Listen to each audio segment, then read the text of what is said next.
En este episodio hablamos de la verdadera razón por la que mataron a Abinadí. Aquí vamos.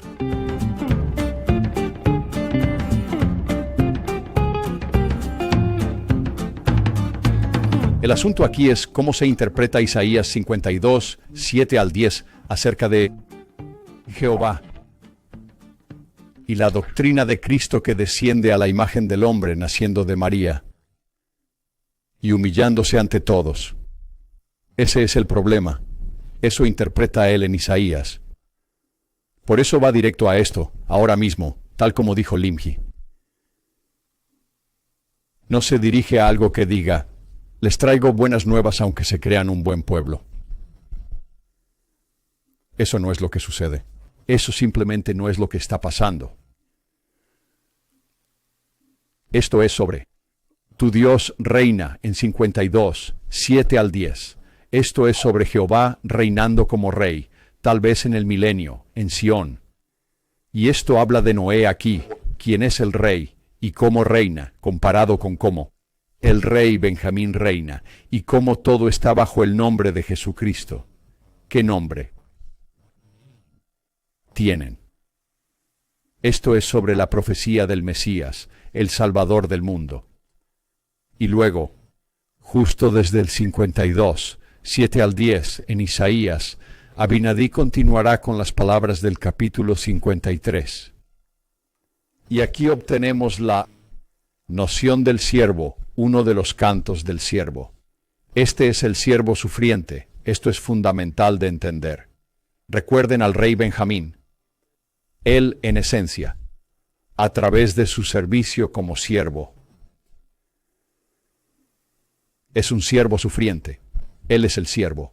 Esta es una parte clave de todo este concepto ritual del siervo sufriente.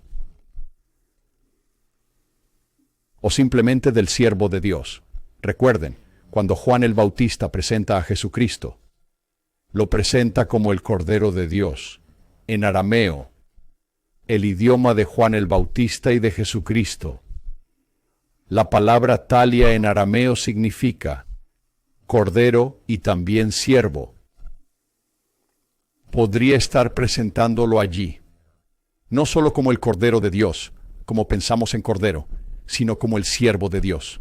En otras palabras, vinculándolo al papel de los 4 cantos del siervo, del profeta mesiánico Isaías, y de Isaías 53 que Abinadí repasa. Él dice, ¿quién ha creído nuestro mensaje? ¿A quién se ha revelado el brazo del Señor?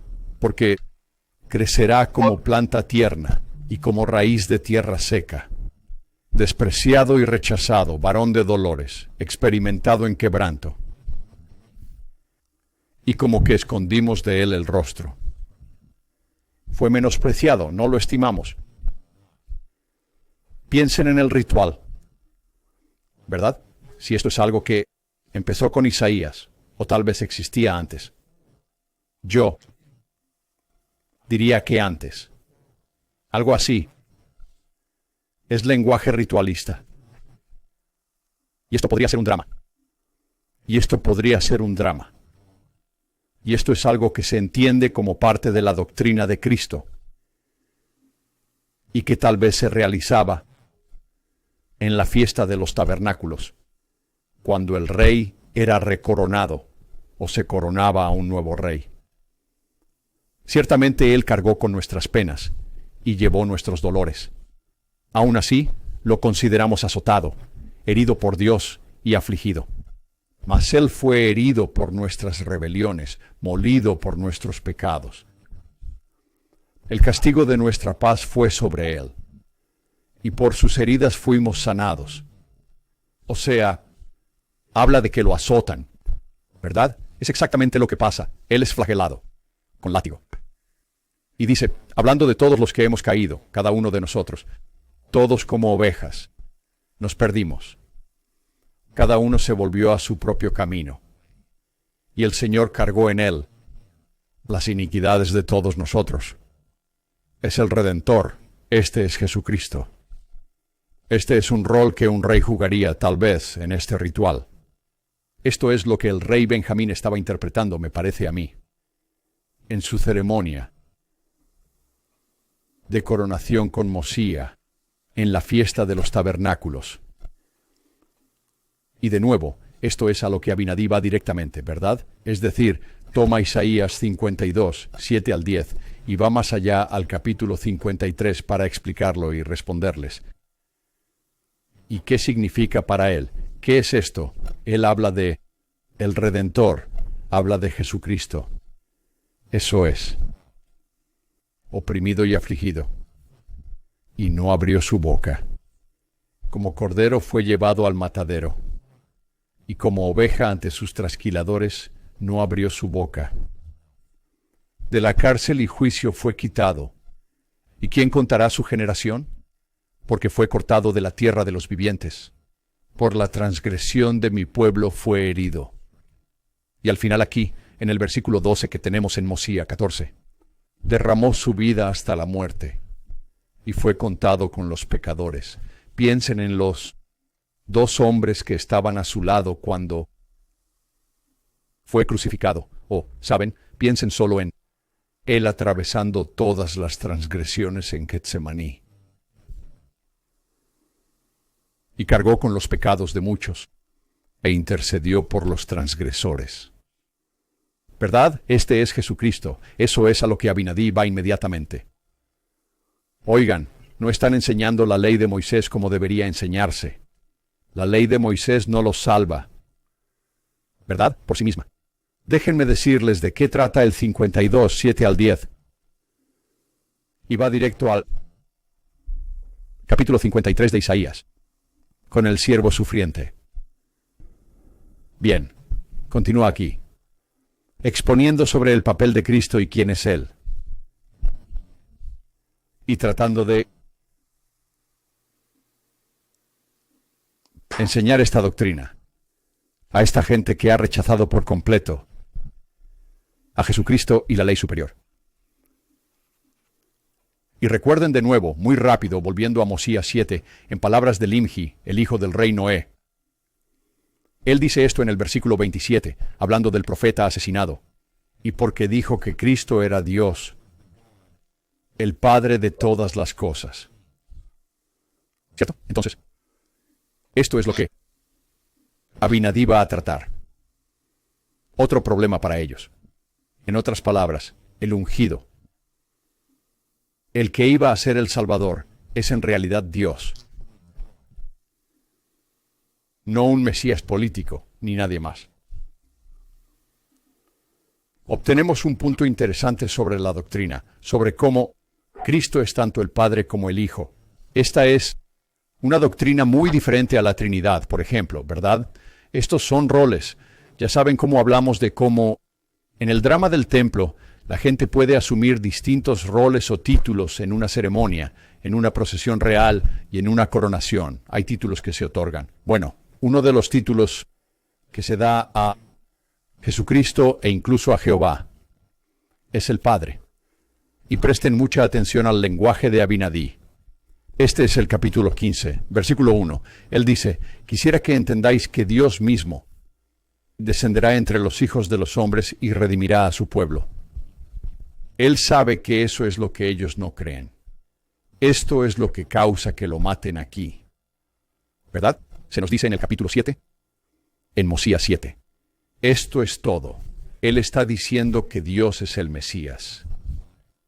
Él está diciendo que Jehová es Hamashiach. ¿Verdad? Dios es, Jehová es Cristo. Jehová es el Mesías. Y Él descenderá hasta nosotros.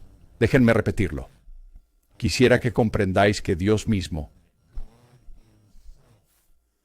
descenderá entre los hijos de los hombres y redimirá a su pueblo. Vean el término redimir, lo que repasamos con el siervo sufriente en el capítulo 14 de Mosía, que es básicamente el capítulo 53 de Mosía, de Isaías, ¿verdad? Sé que es confuso, pero él está poniendo la pregunta de los sacerdotes, con la que intentan atraparlo de Isaías 52, 7 al 10, en contexto. Y esto es lo que él está diciendo. Él va directo a la doctrina de Cristo, al núcleo mismo. Dice que el siervo sufriente en el capítulo 53 de Isaías es Dios mismo. Es Jehová. Y porque versículo 2, y debido a que Él mora en la carne, Él será llamado el Hijo de Dios. Recuerden cuando repasábamos el Nuevo Testamento, mencioné esto a menudo, porque esto es muy importante de comprender. ¿Por qué es llamado el Hijo de Dios? Recuerden, hay muchos títulos para un rey. Es un rey. Cumple muchos roles. Uno de sus títulos, los títulos de Jehová. Para ellos Jehová es el Hijo de Dios. ¿Qué significa eso? Usualmente nos referimos a esto de una manera que significa el Hijo de nuestro Padre en los cielos, lo cual es cierto. Eso es doctrinalmente exacto e importante para entender lo que otros consideran la Trinidad, ¿verdad? Que son dos seres separados. Pero no es lo que significa el título. El título del Hijo de Dios no significa el Hijo del Padre, significa el Hijo de su madre. ¿Verdad? Porque es, o al menos para ser más exactos, quizás significa ambos. Pero para ser más exactos, lo dice aquí, en el versículo 2, y porque mora en la carne, quien le da la carne. Él será llamado el Hijo de Dios, y habiendo sometido la carne a la voluntad del Padre, siendo el Padre y el Hijo. Así que Él es el Hijo, porque nació de María, nació de una mujer. Eso significa, cuando hablamos del Hijo de Dios en el Nuevo Testamento, Juan, el evangelista en el cuarto evangelio, dice que lo escribe después de que los otros 3 evangelios llevaran décadas. Él dice que escribe esto porque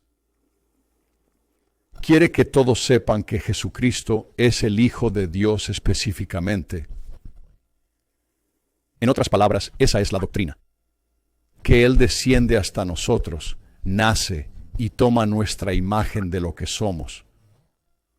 Eso es exactamente lo que el ángel dijo a Nefi en su visión sobre el sueño de su padre Lehi.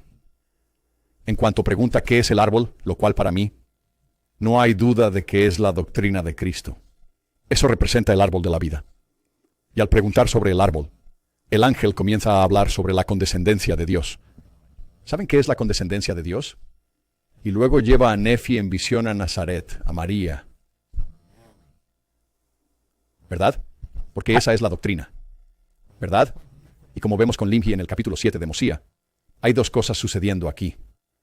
Una es que Dios descenderá a nuestra imagen. Ese es el amor que tiene. Y eso es algo que el rey Noé y sus sacerdotes no aceptan.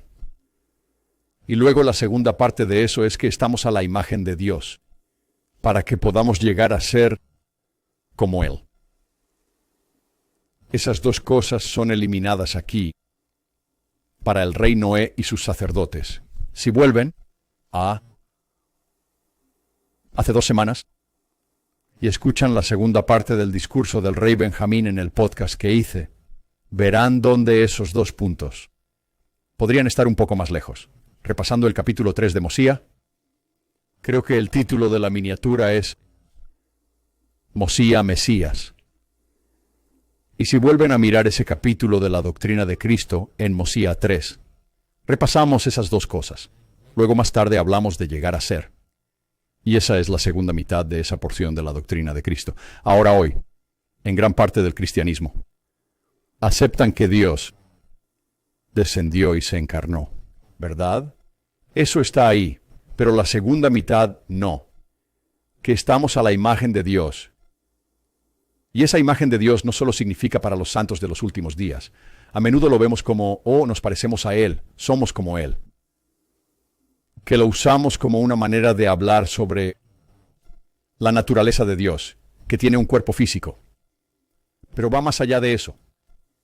Lo que significa es que tenemos su naturaleza. Eso es lo que significa. Significa que somos como Él. No solo que tiene un cuerpo físico. Significa que podemos ascender, crecer y progresar para llegar a ser como Él. Esa es una parte integral de la doctrina de Cristo. Y continúa aquí, dice el Padre. Así que Jesucristo es el Padre, porque fue concebido por el poder de Dios. y el Hijo debido a la carne. Así que Él se convierte entonces en el Padre y el Hijo. En otras palabras, Él cumple esos dos roles. Y son un solo Dios, el Padre eterno del cielo y de la tierra. En otras palabras, es un solo ser. Él es un solo ser, y Él es ambos nuestro Padre. Él repasará eso en un minuto. ¿Cómo? Y Él es el Hijo de Dios, así que Él es el Hijo de un Padre eterno. Y es nuestro Padre si lo aceptamos. Luego aclara el último capítulo sobre el siervo sufriente.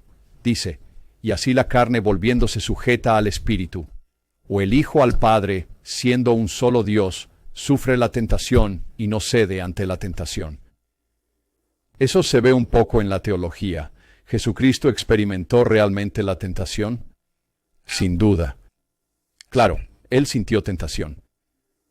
De lo contrario, su albedrío realmente no cuenta. Y de lo contrario, el amor que nos tiene y su capacidad para superar todo eso no cuentan. Pero Él permite que se burlen de Él, y que lo azoten, y ser desechado y negado por su pueblo. Habla del siervo sufriente. Dice, tal como dijo Isaías, será llevado como cordero al matadero y enmudecerá, por lo cual no abrió su boca. Correcto. Esto es una exposición sobre Isaías, sobre el siervo sufriente, que se trata de Jesucristo. Conozco a un erudito en particular que usa esto como, lo usan como tipología. Y él está asemejando las Escrituras con Cristo. No lo creo. No lo creo. Los profetas profetizaron de Jesucristo, incluyendo a Isaías. De eso trata. Y dice, he aquí, les digo que cuando su alma sea puesta como ofrenda por el pecado, verá su descendencia. Esto también es de Isaías. Y ahora, ¿qué decís vosotros? ¿Y quién será su linaje? Fue malinterpretado por algunos eruditos sud en el siglo XIX. Pero dice en el versículo 11, he aquí, les digo que todo aquel que haya oído las palabras de los profetas, como Isaías. Sí, todos los santos profetas que han profetizado sobre la venida del Señor. Os digo que todos aquellos que han escuchado sus palabras y creen que el Señor redimirá a su pueblo, y han aguardado ese día para obtener la remisión de sus pecados, os digo que estos son su linaje, o ellos son los herederos del reino de Dios. Es decir, así es como Él es nuestro Padre. Y sé que sueno algo apasionado al respecto, y he leído mucho. He leído mucho sobre cómo se diluye en algo que elimina la doctrina de Cristo en el Antiguo Testamento. No es cierto. Todo este juicio es la doctrina de Cristo. Por favor, consideren al menos eso. Entonces ahora habla de los que son su descendencia, los que han aceptado a Jesucristo. Realmente de eso se trata. Y luego continúa aquí en el versículo 13, y dice, sí, y no son los profetas cada uno que ha abierto su boca para profetizar, que no ha caído en transgresión. Digo, todos los santos profetas desde el inicio del mundo, les digo que ellos son su descendencia. Bien, piensen en la jerarquía fluida que repasamos siempre. Todos los que aceptaron a Cristo como su descendencia, los profetas estarían un poco más arriba, están un poco por encima en su llamamiento. Son su linaje. Él explica lo que Isaías 52, 7 al 10, especialmente el versículo 7. Porque en el 14 dice, y de nuevo, entiendan que habla de Isaías mismo. Esa es quien aceptó a Jesucristo. Él no escribe Isaías 52 e Isaías 53 sobre el siervo sufriente pensando en algún rey, como Ezequías. No es verdad. Lógicamente, cuando entiendes el drama y el ritual del templo y entiendes lo que Abinadí está aclarando aquí, Isaías claramente de acuerdo con Abinadí, está hablando de Jesucristo y la doctrina de Cristo.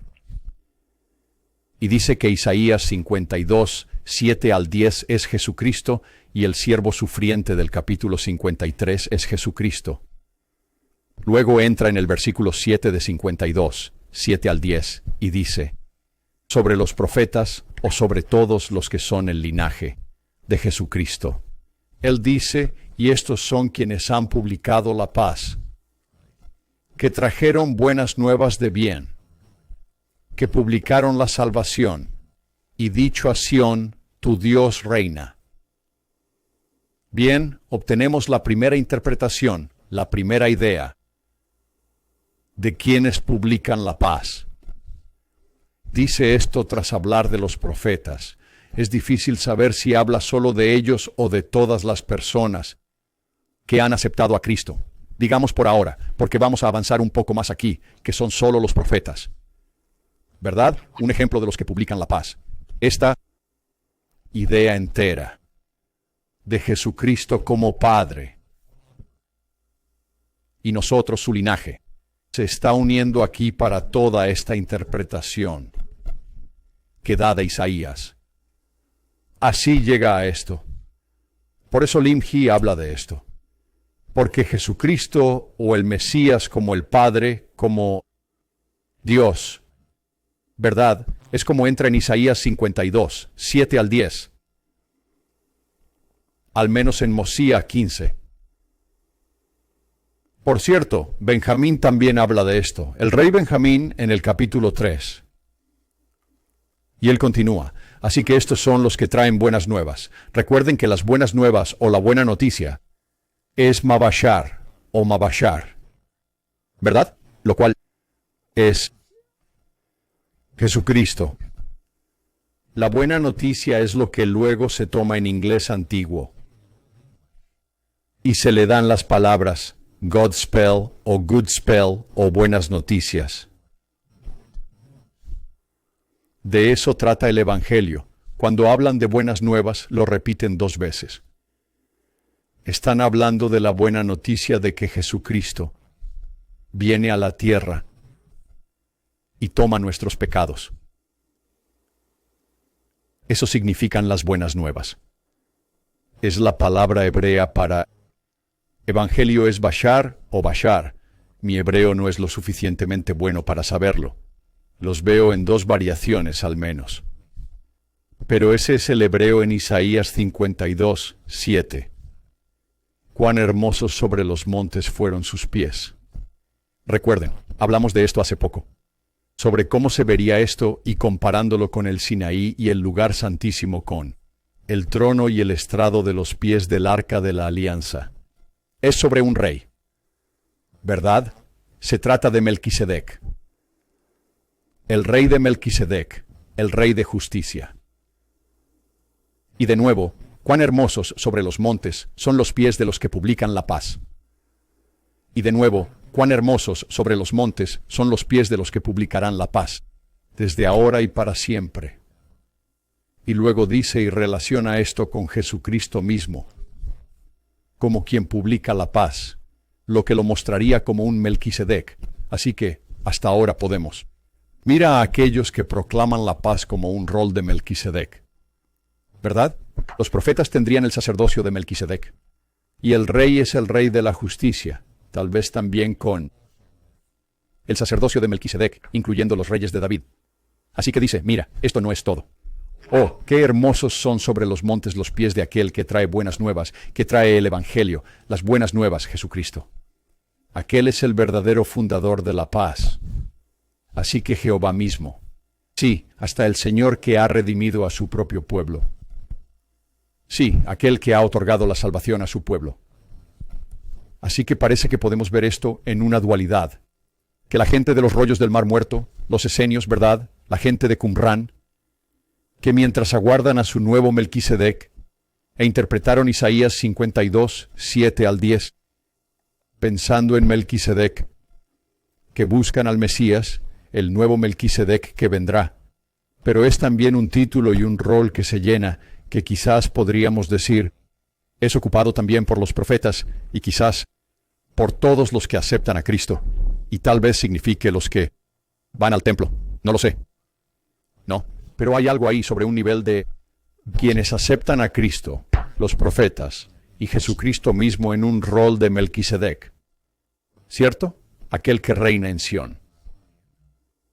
En el versículo 19 continúa diciendo, porque si no fuera por la redención que Él ha hecho por su pueblo, de nuevo, Abinadí habla a gente que no cree en Jesucristo. No, Él interpreta a Isaías para ellos. Porque si no fuera por la redención que Él ha hecho por su pueblo, la cual fue preparada desde la fundación del mundo, les digo, si no fuera por esto, toda la humanidad habría perecido.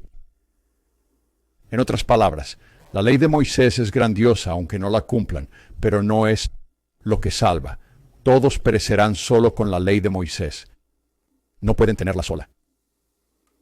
Así que aquí, Abinadí da una respuesta directa a la interpretación de 52, 7 al 10. Eso es lo que hace. Esa es la pregunta en cuestión. Y si ustedes han mirado otras fuentes, escucharán una respuesta distinta porque es algo que se ha repetido, francamente, pues he investigado esto desde el final del siglo XIX. Así que con lo que un hombre interpretó, todos los demás han basado su idea en esta interpretación tradicional de lo que Isaías 52, 7 al 10 significa. ¿Y por qué Abinadí está a juicio y por qué lo matan? Les he dado las pruebas, directamente de la boca del Imi. ¿Por qué lo matan? Y si entienden que lo que Abinadí está haciendo aquí es predicar sobre Jesucristo, mediante su interpretación de lo que Isaías significa, entonces hay poca duda de que puedan creer que lo mataron por otra razón.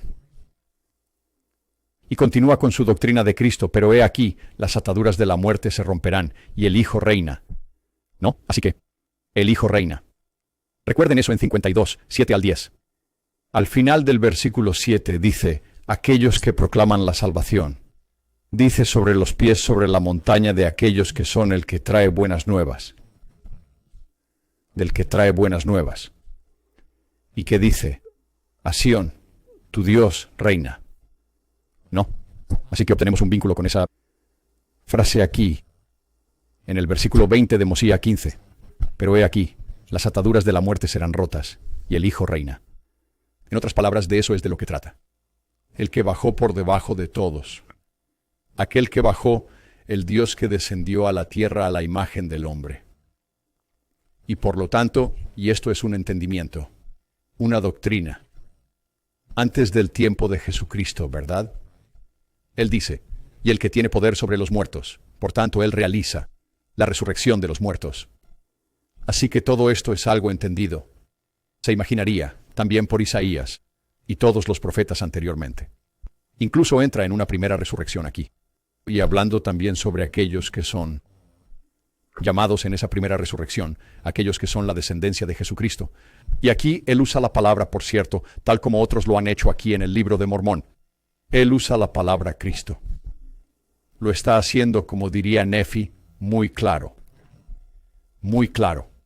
Luego dice en el 22, y ahora la resurrección de todos los profetas y todos aquellos que creyeron en sus palabras, o todos los que han guardado los mandamientos de Dios, saldrán en la primera resurrección.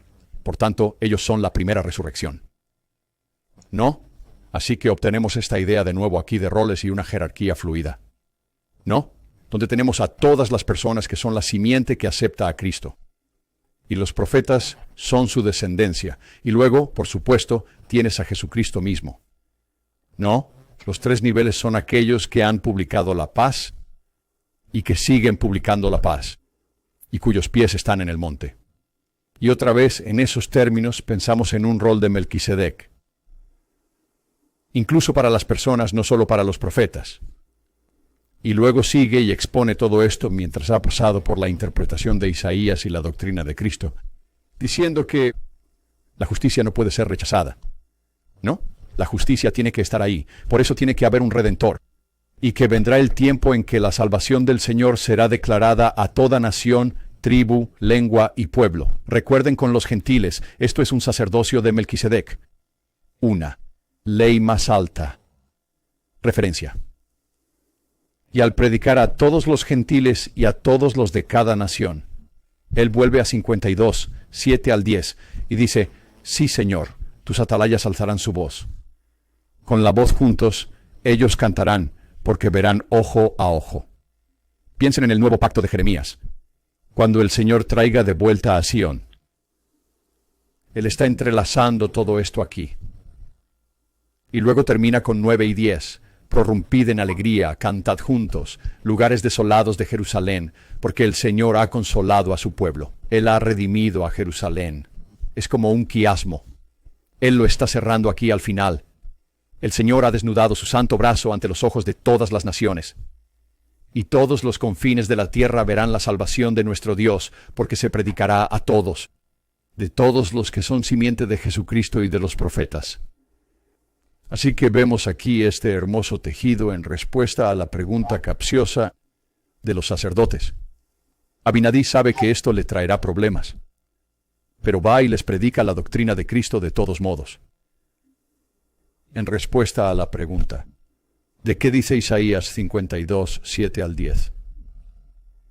Es Jesucristo, es el papel de Melquisedec, es el sacerdocio real, es la ley superior. Es Dios mismo quien se va a rebajar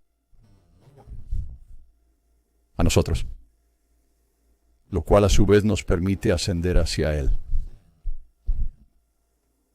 Y luego habla de Cristo y Cristo y Cristo y Cristo y expone más y más sobre esta doctrina de Cristo en el capítulo 16.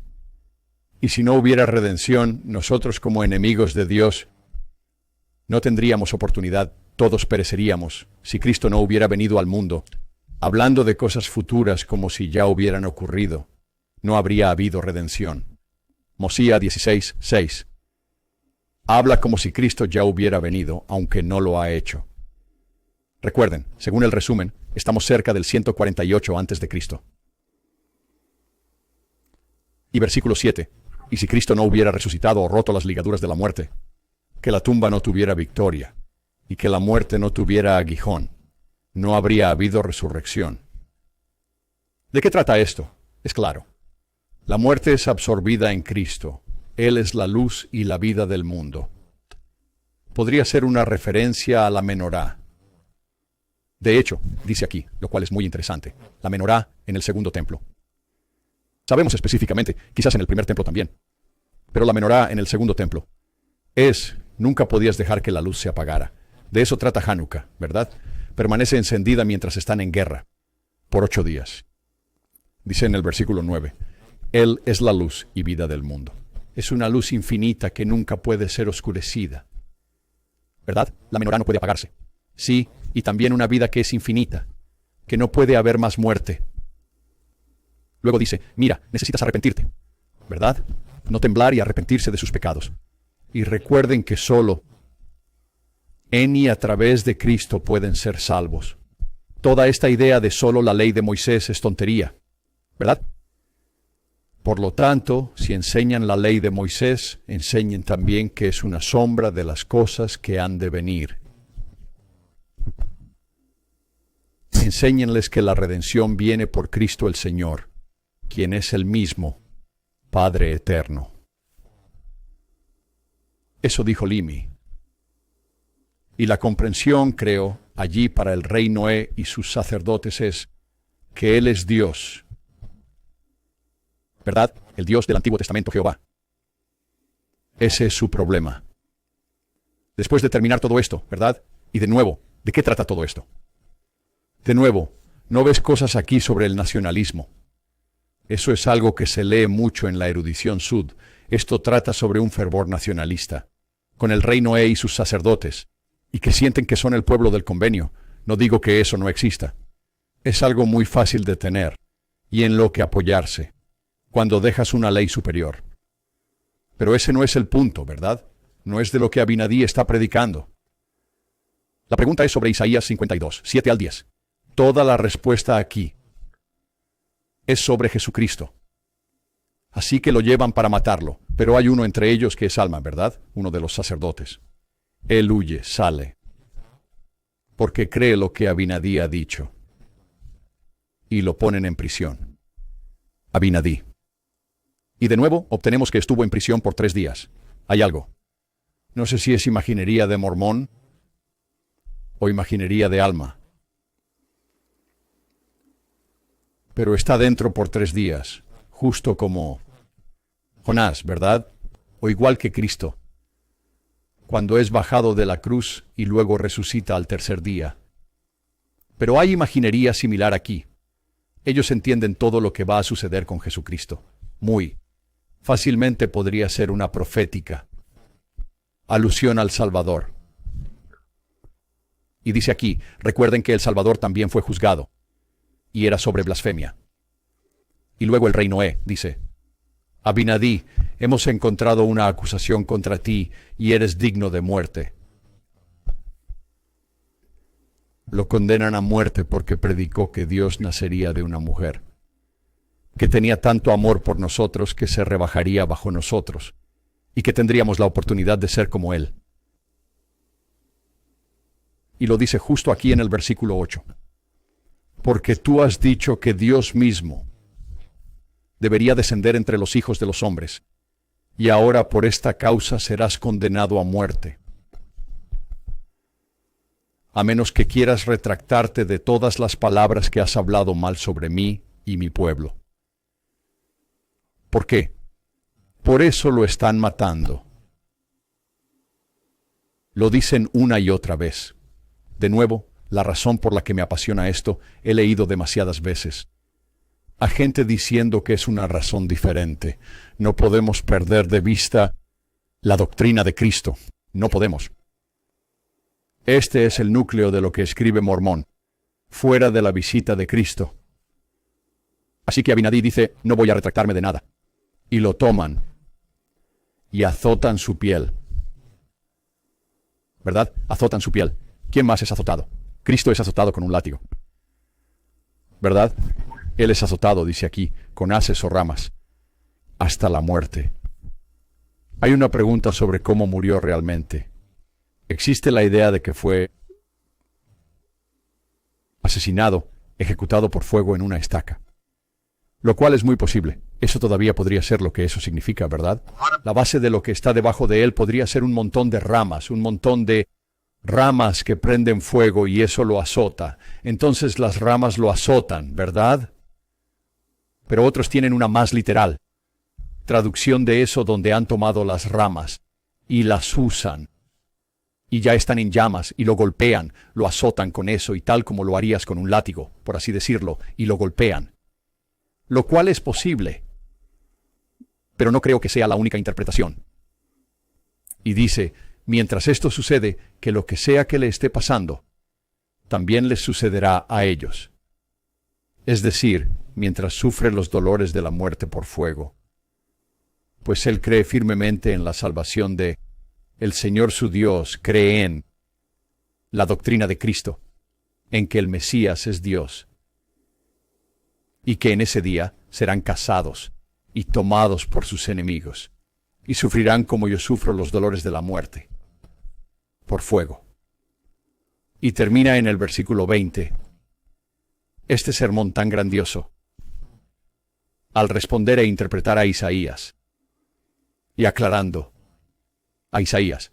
Eso es lo que el libro de Mormón hace por nosotros, clarifica la Biblia, no al revés. ¿Verdad? Aunque a veces la Biblia puede aclarar el libro de Mormón para nosotros. Pero el libro de Mormón es la autoridad y su propósito es ayudar a aclarar el palo de Judá. Y así Abinadí, tras este gran sermón, interpretando a Isaías, especialmente 52, 7 al 10 y el 53, el siervo sufriente, diciendo, este es Jesucristo. Y así lo interpreto, y es probable que el sacerdote que dijo esto sabía que así lo interpretaría. Ellos preferían otra interpretación. Y usan esto para acusar de blasfemia, que Dios mismo se rebajaría a nosotros. Y piensen en eso como el núcleo del Evangelio, el núcleo de la doctrina de Cristo. Sin eso, no tendríamos un Dios capaz de amar tanto como Él. No hay otra forma de que pase. Y que es solo a través de esa condescendencia de Dios y a través de su sacrificio en Getsemaní y en la cruz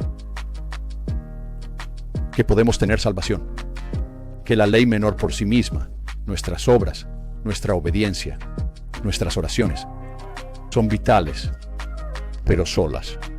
No pueden, no es nuestro mérito lo que nos lleva allí. Hasta la próxima.